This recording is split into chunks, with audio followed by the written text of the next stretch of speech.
Elaborasa karena setiap rasa punya suara. Halo teman-teman, selamat datang di YouTube channel Elaborasa. Video ini berisi diskusi mengenai berbagai hal tentang manusia, kesehatan mental dalam kehidupan kita sehari-hari. Kalian bisa support channel ini dengan follow atau subscribe. Selamat menyaksikan. Kok jadi Sehat, miring Kak. sih tadi? Sehat, gimana Sel- kabarnya? Sehat juga, Alhamdulillah. Lagi apa Habis ini? lagi mau live. Udah Praktek makan? tadi, Kak. Iya, seharian. Wih, Makanya agak mantap. kucil. Jadi kayak bercermin di sini ya. Baru Ada pulang banget gimana? emang. Tadi Hah? jam 7 nyampe nya. Jam 7 nyampe. Apanya? Terus makan. Jam 7 Oh. selesai, nyampe. Terus makan, terus beberes. Terus Hmm. IG live deh sama Dimas. Kedua kalinya ya kita IG live ya bareng ya. Iya. Mm, Iya. So, langsung aja kita buka ya, Kak ya. Oke, Iya, selamat pagi semua. Selamat pagi. Iya, nggak apa-apa. Biar semangat paginya. semangat Biar pagi ya, seperti terus pagi. semangat. Semangat pagi hari. Iya, betul. Selamat malam semuanya. Selamat datang kembali di sesi Elaborasa yang ke-13 ya, Kak ya. 13. Karena setiap Gak terasa rasa ya. punya suara. Iya, udah 13 aja. Kayak cepet banget ya. Ini mau sampai kapan nih nanti? 100, 1000? Ntar eh, kita lihat aja nanti. Iya. Jadi kali ini Ya, masih bersama kita berdua ya. Sekarang saya perkenalkan diri dulu. Saya Dr. Dimas. Saya sekarang sedang menjalani pendidikan di FKUI RSCM. Pada apa? Psikiatri, ngambil hmm, psikiatri. Nah, sekarang kali itu ya. saya Saya bersama. sinyal kamu agak ini loh, nggak lancar, Oh ya iya. kan? Sering freeze gitu loh. Oh, tapi ini udah Hmm. lancar lagi kok. Coba Kak, perkenalkan diri Kak Hmm. Lito dulu. Oh, oke. Kalau saya Lydia, dipanggil Lito, kerja di Eka Hospital BSD dan RSUD Balaraja dan klinik Smart Mind Center di Alam Sutra. Hmm, luar biasa banget. Gitu. Jadi Kak Lito psikiater ya. Ya. Jadi kita Hmm. hari ini mau bahas apa nih? Jadi sebenarnya juga masih pengen dikait-kaitkan lagi ya sama tema-tema Mm-mm. elaborasa sebelumnya ya. Kan pertama-tama tuh Ko Elvin sama Kanana ngebahas tentang jerat kecanduan ya kan. Terus Ya. kemarin Mas Ari sama Ayu bahasnya soal pikiran, jerat pikiran. Mm-mm. Nah, kali ini sebenarnya kan antara mau kecanduan ataupun pikiran itu kan terkadang juga bisa menimbulkan gejala fisik tuh akibat itu semua. Mm-mm. Mau itu misalkan lagi Iya. cemas, terus Mm-mm. tiba-tiba dia jadi deg-degan atau apa gitu kan. Nah, sekarang kita bahas soal bagaimana sih itu tuh bisa mempengaruhi gitu loh. Emang tubuh sama pikiran itu meskipun dua hal yang berbeda, apakah saling berpengaruh gitu? Ya nggak Mm-mm. Kak? Ternyata, Kalau ternyata setelah kita belajar bersama di kuliahan ya Mm-mm. atau di banyak buku-buku juga, eh, akhirnya ada muncul kan ya bahwa ada namanya psikosomatis gitu. Sebenarnya Mm-mm. gejalanya kok terasa nih di tubuh kita gitu ya. Tapi dasarnya Mm-mm. pikiran. Terus banyak juga yang bilang Mm-mm. ternyata berapa 80% ya penyakit itu sebenarnya pada dasarnya dari pikiran juga. Nah, Mm-mm. ternyata Dimas, ternyata pikiran kita itu mempengaruhi sirkuit ya, namanya sirkuit kan. Dari pikiran Mm-mm. ke otak kita sendiri, dari pikiran ke apa HPA aksis sampai ke organ-organ dalam, endokrin gitu, dari pikiran kita Mm-mm. ke tubuh kita juga. Ternyata ada pengaruhnya gitu. Makanya kenapa kondisi pikiran sama emosional perasaan kita juga bisa muncul di gejala fisik Mm-mm. gitu. Mm-mm. Sorry Kak, Dan sebentar sering Kak. mm -mm, Ini Kayaknya Dan HP sering Kak kali itu nih, agak ke atas deh Kak. Soalnya kali itu kenapa? kelihatannya cuma kepalanya doang. Kali itu kelihatannya cuma kepala doang. Agak diturunin kameranya deh. Oh, baik-baik. Bentar. Begini kah? Posisinya. Nah, sip. Oke. Nah, ini Hah? lebih enak dilihat. Oh, Tadi kayaknya cuma nanti kepala kayak doang gini ya. soalnya. Iya, Ntar kayak TikTok gitu ya, yang makanya. kepalanya doang, terus ininya hilang. Ini lebih enak udah Aduh. lebih enak dilihat. Oke Heeh. deh. Gimana Kak, gimana? Tadi kan ada ya ternyata pengaruhnya ya dari sistem HPA terus ke ininya gitu. Iya. Terus gimana lagi Kak? Nah, seringkali kan kita justru apa ya, banyak hal ya, kayak klien-klien kita, teman-teman juga, atau diri kita sendiri baru berasa itu Mm-mm. fisik. Aduh, kok ini nggak enak gitu. Karena kita sering mengabaikan kan apa yang ada di Mm-mm. pikiran, di emosi gitu. Nah, terkadang yang pikiran yang negatif gitu, emosi juga yang negatif itu atau stres tanpa kita sadari berkepanjangan, kita tidak kelola, itu akhirnya muncul gejala fisik baru kita rasa, oh iya ya ternyata baru ada keluhan nih, kok Hmm. belakangan saya sering kambuh mahnya gitu ya. Ternyata Hmm. benar juga bahwa pikiran itu main ya, kalau di ini main itu sama gut brain itu nyambung ternyata sirkuitnya. Dari otak kita ke Hmm. lambung itu ada sirkuit langsung juga ternyata. Jadi kalau Hmm. misalnya Hmm. pikirannya lagi cemas ya, atau ketakutan, khawatir berlebihan, itu juga ternyata meningkatkan asam lambung gitu. Mungkin banyak hal Hmm. juga, Hmm. atau Hmm. ini kalau kita lagi stres juga kan salah satu kelenjar adrenalin juga ya naik, meningkat tuh. Hmm. Makanya apa biasanya gejalanya tuh, jantung berdebar-debar. Aduh, kayaknya gue sakit jantung Ya. nih, Hmm. Hmm. atau mulai kesemutan, keringat dingin gitu. Hmm. Tadi tuh Terus bener banget ternyata tuh Hmm. pas Gimana? Pas dicek, dicek kenapa? dicek, oh nggak Ya, ada gimana? penyakit jantungnya, nggak ada gitu. Pada pas dicek ke IGD, kan sering tuh sampai ke IGD. Iya. Iya bener banget dan tadi tuh apa namanya bisa banget tuh di highlight tuh yang tadi Kalito bilang bahwa eh apa seseorang tuh nggak akan nyadarin gitu tentang stresnya, pikirannya gitu-gitu kan sampai itu menjadi masalah fisik. Baru dia kayak ngeh, kok kayak gue ada sesuatu hal yang salah nih gitu kan ya. Baru deh dia mulai mencari perhatian gitu, pertolongan maksudnya. Jadi kan padahal kayak itu semua tuh saling berkaitan dengan yang tadi Kalito bilang ya. Nah ini sebenarnya juga waktu itu pernah aku bahas ya sama Ayu waktu kita pertama kali IG live. Jadi memang ada sirkuitnya yang tadi Kalito bilang kan di dalam otak kita itu kan memang ada sistem limbik ya yang memang mengatur soal emosi gitu yang nantinya itu nanti bisa berkaitan dengan berbagai sistem lainnya salah satunya yang tadi Kalito bilang adalah soal aksis HPA jadi hipotalamus, pituitari sama adrenalin gitu. Jadi Ya, ketika itu teraktivasi, nantinya akan udah deh kemana-mana tuh.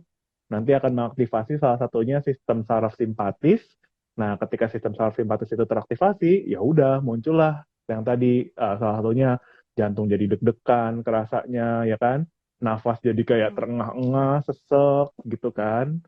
Terus keringetan, ya nyeri kan, dada, keringat dingin rasanya. tertekan. Iya, terus terus kayak apa gemeteran gitu-gitu kan atau mungkin bisa juga ke persarafan yang ke saluran cerna ya makanya bisa jadi Hmm. asam lambungnya meningkat terus kayak sakit melilit gitu perutnya sakit dan lain Hmm. sebagainya gitu Ya, ada lagi yang ya. tambahin nggak Jadi kak? ya benar tuh. Jadi kalau dibilang HPA aksis itu kan yang tadi ya, hipotalamus, pituitary. Nah, itu kalau di saraf yang di bawahnya dia sebenarnya sirkuitnya itu ke kelenjar-kelenjar. Makanya kan Hmm. sering nih sekarang banyak ya, mulai tuh kok apa ada pembesaran di kelenjar tiroid, paratiroid Oh. kan. Oh. Nah, kalau kita lihat ya pasti kan apa ya, dulu kita belajarnya kelenjar endokrin kan. Aku ada ini loh, Hmm. lagunya tuh. Aku nyanyi Apa aja tuh? ya biar semuanya terhibur. Mantap mantap. Ya gini, kamu jangan ketawa. Soalnya ini cara aku Gak. menghafal kelenjar endokrin. Macam-macam kelenjar Siap. endokrin, hipofisis tiroid, paratiroid, pankreas, adrenalin, dan gonad. Nah, itu semua di sirkuitnya itu dari HPA aksis itu. Makanya kenapa kalau pada Hmm. pasien-pasien yang kayak mengalami gangguan di area tersebut ya, termasuk salah satu kan insulin di pankreas, Hmm. kan ya. Hmm. Hmm. Hmm. Dengan diabetes mellitus itu juga ternyata salah satu pencetusnya adalah stres juga selain pola hidup gitu. Hmm. Jadi Hmm. jadi kalau misalnya kayak pasien kita dengan masalah kelenjar tiroid itu juga kita akan uh, membantu untuk dia manajemen stres karena ternyata itu Hmm. mempengaruhi juga.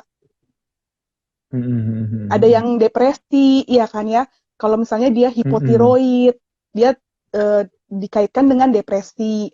Kalau dia Hmm. hipertiroid yang membesar, ya kelenjarnya membesar gitu ya, itu dikaitkan sama cemas. Jadi ternyata memang Hmm. sirkuitnya berpengaruh antara pikiran, perasaan, dan tubuh kita gitu. Dan kelenjar-kelenjar tadi gitu loh. Hmm. Hmm. Hmm.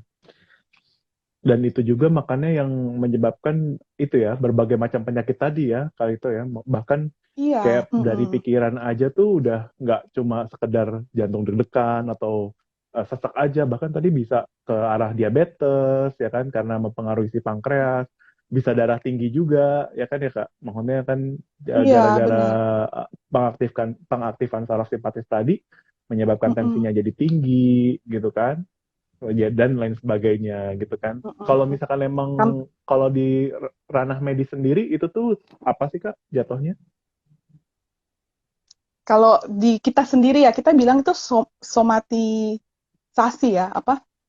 Ya. eh Ya, kalau kalau medis sendiri pasti itu si stres tadi itu pikiran itu adalah stresor. Dia mencetuskan terjadi Mm-mm. gejala fisik tadi. Nah, makanya kalau Mm-mm. kita kan yang harus kita balik lagi nih, kita sebagai dokter akan ngobatin nih kondisi sakitnya. Tapi Mm-mm. balik lagi, akarnya kan masalahnya adalah dari pikirannya tersebut. Jadi sebenarnya dua-duanya. Mm-mm. Nah, ini bagus banget nih. Ini nyambung ke topik hari ini yang mau kita bahas, Dimas.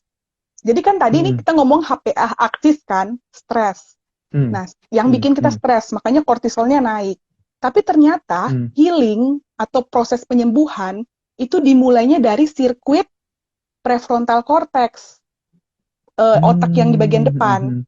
otak yang ada Mm-mm. mind atau pikiran. Nah, di sini Mm-mm. proses healing dimulai karena ternyata apa? Ada yang namanya teori apa ya yang dulu plastisitas sinaps gitu pernah dengar ya teman-teman Oh, mungkin iya iya iya. mungkin bisa dijelasin nih sama Dimas nih apa tuh. Jadi ternyata pikiran kita yang manajemen pikiran yang positif gitu ya itu sampai mempengaruhi sampai gen. Makanya kalau kita sering Mm-mm. lihat sekarang kan perkembangannya main gen sirkuit gitu. Jadi ternyata Mm-mm. sampai segitunya gitu. Kekuatan pikiran itu Mm-mm. mempengaruhi. Mm-mm. Udah sampai ke Mm-mm. level yang paling kecilnya ya Kak ya, udah sampai game segala ya berarti. Mm-mm. Oh iya, ini aku mau Hmm. share juga nih satu Dimas. Ini aku Gimana tadi gimana? baca nih dari Dokter Kazuo Murakami. Dia bilang gini, Hmm. pikiran dan perasaan positif itu ternyata mensupport gen yang baik untuk aktif. Jadi sebenarnya di Hmm. dalam tubuh kita ini kan ada 100% gen lah ya gen. Tapi ternyata Hmm. Hmm. Hmm. 10% doang nih yang teraktifkan nih. Hmm. Hmm. 90% Hmm. itu dorman, apa Hmm. immortal. Jadi dia tidur gitu lah ya, tidur. Hmm. Hmm. Hmm. Hmm. Nah, eh, makanya muncul teori yang sekarang-sekarang kan epigenesis tuh. Jadi kondisi Ah. lingkungan sama cara kita Hmm. berpikir itu akan mengaktifkan gen-gen tubuh kita Hmm. Hmm. Hmm. Hmm. gitu. Jadi makanya kan ada nature ya, ada genetik nih waktu kita lahir. Lahir kan Hmm. Hmm. kita membawa genetik dari papa mama gitu kan. Terus habis Hmm. itu ada nurture, pola Hmm. asuh, Pola terus asuh. lingkungan, ya apa yang kita dengar setiap hari, apa yang kita baca, membentuk cara kita berpikir. Hmm. Nah itu ternyata mempengaruhi loh, mempengaruhi sebenarnya apa kondisi fisik kita juga nantinya, cara kita berpikir tersebut, Hmm. pola hidup Hmm. itu Hmm. semuanya. Nah itu jadi dia bilang gitu. Jadi pikiran dan perasaan yang positif itu mengkode jadi kayak Hmm. mengkode genetik kita yang aktif itu yang baik justru gitu Oh. katanya. Nah, makanya disinilah ranahnya bahwa kita belajar bahwa penting sekali ya, selain mungkin minum obat, belajar untuk Hmm. melatih pikiran. Jadi ada konseling kan, kalau kita kan makanya selain kita kasih obat, aku suka bilang tuh ke pasien juga bahwa oke, obat ini menolong karena memang kita tahu ya pasti ada kan tadi ya sirkuitnya berubah Hmm. nih, kimia-kimia Hmm. otak. Hmm. Tapi Hmm. balik lagi, selain obat nih Hmm. dari luar, kita sebenarnya bisa loh untuk tadi teori yang plastisitas sinaps dan epigenesis Hmm. dimulai dari pikiran Pikiran kita pikiran dulu. kita gitu. Mm-mm. Hmm. Hmm. Hmm. Benar-benar. Gila ya Kak, saking hebatnya pengaruh pikiran ya terhadap tubuh ya, bahkan sampai ke level gen yang paling kecil pun juga terpengaruhi gitu ya. Mm-mm. Ah, Padahal Ya, kan coba sebenarnya kamu kalau deh. yang iya yang selama ini kita maksudnya yang aku sih baru aku pelajarin tuh baru Mm. sampai yang tadi hubungan antara bagaimana sih pikiran tuh menjadi keluhan fisik gitu loh. Yang tadi Mm. Kalito sempat singgung adalah kalau di dalam istilah medis itu namanya somatisasi gitu kan. Jadi bagaimana asalnya dari pikiran itu menjadi keluhan-keluhan fisik gitu yang memang terkait, tapi memang tidak semua keluhan fisik itu asalnya dari pikiran gitu kan.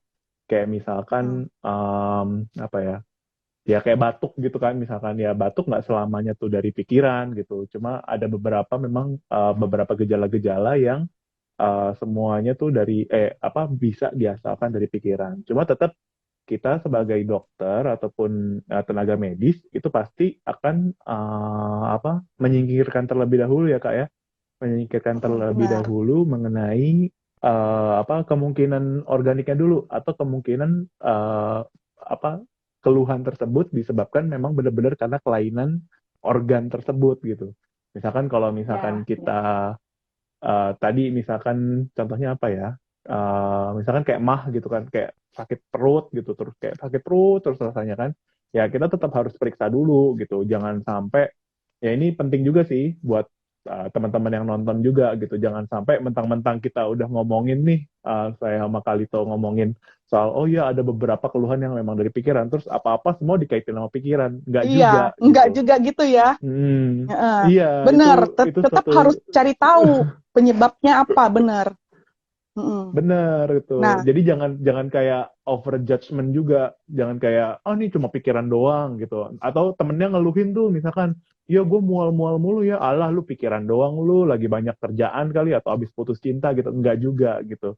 Tetap kita yang mm-mm, pertama kali harus kita pertimbangkan adalah harus diperiksa terlebih dahulu. Maksudnya apakah memang mm-mm, benar-benar ada kelainan atau tidak? Karena tadi seperti yang Kalito mm-mm, sempat bilang, kalau misalkan tidak ada kelainan sama sekali, nah baru kita bisa apa pikirkan bahwa ini memang asalnya dari pikiran gitu. Jadi tetap harus diperiksa dan diperiksanya oleh tenaga kesehatan ya, terutama ya oleh dokter gitu. Kalau oleh dokternya bilang oh nggak apa-apa kok gitu, nah itu mungkin bisa dari pikiran. Kita bisa lihat dari pikirannya gitu ya Kak ya. mm-mm. Ya. Nah, Terus kan Kak, dan kalau seandainya, dan kalau ya, seandainya memang udah sakit, bener nih, hmm, ternyata memang ada penyakit ya. hmm, Balik hmm, lagi, kalau dia stres atau pikirannya negatif, terasa lebih berat sakitnya. hmm, Bisa hmm, gitu ya, hmm, Dimas ya. hmm, hmm, Eh, tapi beda nih, maksudnya dia memang sudah ada sakit juga. Cuma karena dengan dia kondisinya dia negatif thinking gitu ya. Eh, balik lagi tadi tuh hormon stres itu membuat jadi nyerinya bertambah gitu. Nah, hmm, hmm, sebaliknya hmm, hmm, nih, kalau orang-orang yang apa ya endorfinnya tinggi, kan endorfin itu salah satu apa ya kayak opioid, apa hmm, eh, normal yang hormon kita kebahagiaan. keluarkan. Nah, Hmm, sebenarnya itu ada salah satu analgesik, jadi anti nyeri juga. Jadi kalau hmm, hati hmm, kita hmm, bisa lebih tenang, pikiran kita eh, berusaha menerima oh iya oke, saya ternyata hmm, sakit ini gitu ya, eh, hmm, hmm, dengan reaksi emosi yang lebih positif, menerimanya dan pikiran lebih optimis, sebenarnya dia juga bisa mengurangi rasa sakitnya. Jadi hmm, akhirnya juga proses penyembuhannya terhadap kondisi sakit fisiknya juga akan lebih baik gitu. Gitu. hmm, Atau memang Atau kita lihat nih kalau yang sakit berat, mungkin gejalanya tidak akan separah yang orang yang belum acceptance atau belum menerima baik secara pikiran dan emosinya. Mm-mm. Bener banget Kak, karena memang itu terkait dengan peran kognisi kita juga ya Kak ya. Jadi kalau Mm-mm. misalkan kayak persepsi nyeri itu kan nanti diatur sama ada area otak di korteks tengahnya gitu kan. Mm-mm. Nah nanti itu di bagian otak tengah lah, di bagian tengahnya itu nanti kalau misalkan memang tadi yang Kak Kalito bilang kalau memang seorang itu udah acceptance, udah kayak lebih nerimo gitu ya, nerima legowo gitu, terus kayak ya udah dari korteks apa bagian depan, otak bagian depan sama di bagian dalamnya si sistem limbik itu nantinya juga akan memberikan sinyal ke bagian tengahnya itu yang mempersepsikan rasa nyeri yang nantinya berfungsi untuk menurunkan ambang nyerinya menaikkan ambang nyerinya malah. Jadi kayak Mm-mm. malah jadi lebih nyaman, lebih enak gitu ya Kak ya. Iya, benar. Makanya Mm-mm. kita ada poster itu loh, gambar-gambar kita mau Iya. ujian gitu kan. Ternyata kondisi pikiran itu yaitu karena sirkuitnya Mm-mm. nyambung, jadi dia Mm-mm. saling berhubungan gitu. Nah, aku pengen Mm-mm. nanya deh yang poster yang ketiga itu sampai sakit kepala itu hubungannya di mana? Sakit kepala. Tapi emang kalau misalkan sakit kepala tuh ada yang bilang yang mana nih Kak? Yang ketiga tuh yang putus cinta atau yang sakit kepala nih? Iya, yang sakit kepala kan. Oh iya, kalau apa sakit kepala karena kerjaan atau karena Oh, putus karena cinta? kerjaan, nggak bisa tidur ya. Jadi Oh itu iya, nggak balik bisa balik tidur. lagi bener-bener ya fungsi vegetatif itu kan juga masuk Hmm, tuh di apa pituitari ya apa hmm, adrenal ya. hmm, hmm, Eh, hmm, fungsi vegetatif kan nafsu makan, terus tidur, gitu, hmm. gairah gitu ya. Itu juga ngaruh tuh ternyata ya dengan hmm, kondisi Stres pikiran tadi. saat stres. Hmm, hmm, hmm, hmm. Benar. Nah, Terus tadi ya juga sakit yang kepalanya ini yang loh, sakit kepala nih. Lagi mikir. kalau kalau Karena dulu ini sih kali ya aku ketegangan. dulu tuh aku belajar kalau misalkan sakit kepala itu kan, kalau kita kan dulu kan ada primer, ada sekunder ya. Kalau misalkan Hmm. sekunder memang karena ada penyakit lain, kalau primer memang yang memang apa masih belum tahu gitu. Dan salah satunya kalau misalkan yang terkait dengan stres itu malah karena katanya ada ketegangan otot-otot yang ada di Hmm. kepala dan di wajah gitu. Oh, bisa Jadi juga, mungkin bisa karena jadi itu. terlalu banyak mengernyit atau kayak Heeh, gimana, heeh. sehingga otot-ototnya jadi kayak tegang dan akhirnya malah menimbulkan sakit Oh, kepala. iya Makanya kan bisa kenapa bisa. jadi kayak berdenyut-berdenyut gitu kan terasanya kan, Hmm. kayak nyut-nyutan gitu kan. Nah itu katanya kalau yang aku baca sih kayak gitu, cuma nggak tahu juga Hmm. sekarang karena masih banyak ininya gitu. Hmm. Cuma tadi yang Iya. menarik itu yang waktu ini sih Kalito bilang bahwa kalau misalkan seorang nih misalkan lagi nyeri gitu atau lagi sakit berat, ketika orang itu masih belum acceptance atau apa, dia akan jadi stres lagi yang nantinya malah menambah parah dari sakitnya itu gitu ya Kak ya. Hmm. Nah, Iya. dan itu memang memang sering ya Kak ya, sering terjadi gitu apalagi kalau pada orang-orang yang sakitnya sakit kronis misalkan kayak stroke gitu kan, terus ataupun sakit-sakit kayak cancer gitu, yang memang harus kemoterapi rutin atau kayak yang apa hemodialisis atau cuci darah rutin gitu kan, itu sangat rentan banget tuh terhadap yang kayak gitu-gitu karena kan dia akan jadi stres, ada stres tersendiri gitu kan, yang akhirnya nanti malah memperparah kayak nyerinya ada terus gitu kan, atau semakin berat gitu. Terus kayak efek samping dari si obat kemonya juga ngebuat dia makin sering-sering mual atau muntah gitu-gitu ya Kak ya. Kalau Hmm. itu kondisinya namanya Iya. apa sih Kak? Nah, kalau kayak gitu tuh lebih kayak ini nggak sih? Reaksi emosinya. Hmm. Dimana kalau Hmm, misalnya hmm, hmm. semua kita yang didiagnosis penyakit itu kan pasti awalnya kayak denial kan. Hmm, Nah, hmm, masalahnya hmm. ini nih, orang yang denial itu biasa jadi somatisasi. Kan dia kayak menekan, Hmm, mengabaikan gitu kan. Jadi kan munculnya hmm, hmm, akhirnya gejala fisik makin tinggi lagi tuh. Terus anger, hmm, marah, hmm, kemarahan gitu kan, ketegangan. hmm, eh, terus habis itu apa, kayak bergening, tawar-menawar. Terus depresi. Nah, orang depresi juga kan ada gejala, selain gejala pikiran, emosinya, dan gejala fisik juga, di mana dia Hmm. pasti ngerasa tuh, yang sakit kepala kan bagian dari gejala depresi juga tuh.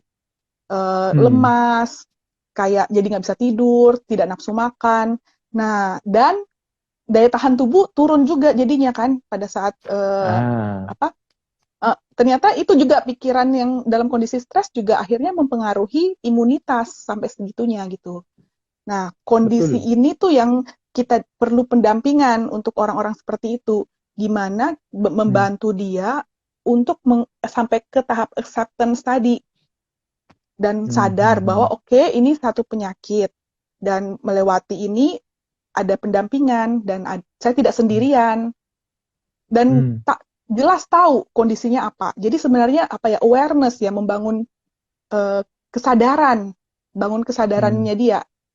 Nah, kalau Hmm. ini yang aku baca juga nih, Dimas, awareness Hmm. itu sebenarnya pintu masuk, kayak apa ya, resleting yang menghubungkan antara Hmm. tubuh dan jiwa seseorang. Itu awareness, Oh. Hmm. kayak Hmm. pintu Hmm. gerbangnya. Jadi kenapa Hmm. setiap Hmm. kali ada satu kondisi mental gitu ya, kita kan pasti insight ya, kita tulisnya ini insight-nya berapa nih, gitu kan, Hmm. dia Hmm. tahu nggak Hmm. dia sakit atau apa. Ternyata tuh membangun insight seseorang, membangun awareness seseorang itu sebenarnya pintu gerbang untuk masuk ke dalam untuk healing prosesnya dia gitu. Hmm. Hmm.